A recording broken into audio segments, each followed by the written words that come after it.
Animal shelters and organizations across San Diego County are under a state of emergency. They say they are caring for so many animals right now that they're having a hard time keeping up. CBS 8's Shannon Handy live at the San Diego Humane Society with details on just how dire this situation is. Shannon.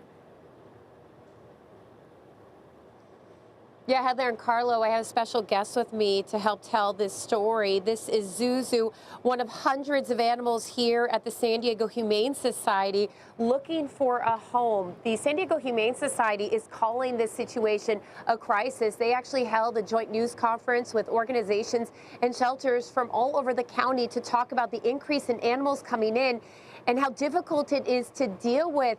In fact, the Humane Society San Diego says its zero euthanasia rate, a promise they made to themselves and others, is now at risk.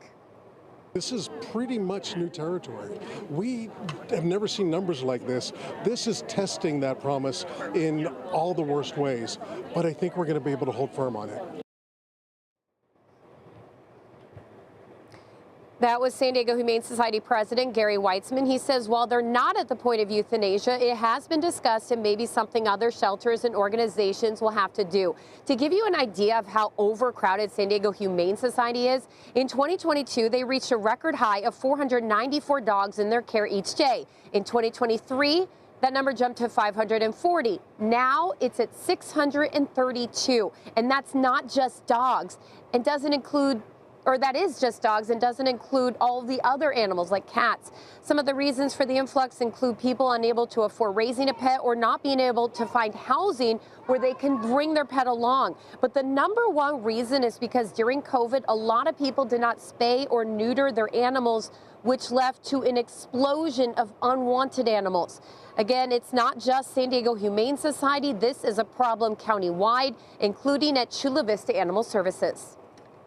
3 years ago, we averaged 85 dogs this time of year in our shelter. We now average anywhere from 120 to 140 every single day. We don't have a winter, we don't have a break, and we haven't seen summer yet, so that number is going to increase.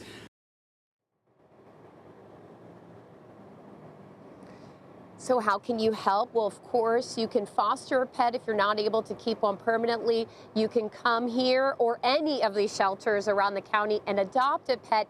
And of course, if you already have a pet and they have not been spayed or neutered, please do so. Heather and Carlo? Yeah, and Shannon, this story just brings home how important it is to spay or neuter your pets. Now, is there something that the shelters are doing to maybe make that more accessible, more available, maybe more affordable to people out there? Exactly, Carlo. That's a big issue here, is that a lot of people can't afford spay or neuter services, which they do offer here for low rates or sometimes no cost at all, but they just don't have enough people to do all of those services. So I talked to the president and CEO, Gary Weitzman, who you heard from earlier, and he said they are considering giving vouchers to veterinarians in the area and saying, hey, if we give you this voucher, can it go towards the cost of spaying or neutering someone's pet? So that's one of the things they're looking at. They're also building a new facility to spay and neuter animals, a larger one, but that is still years in the making. All right, Shannon Handy, yeah, this is a tough story, and we know that people can open up their hearts and hopefully their homes. We appreciate the report, Shannon. Thanks.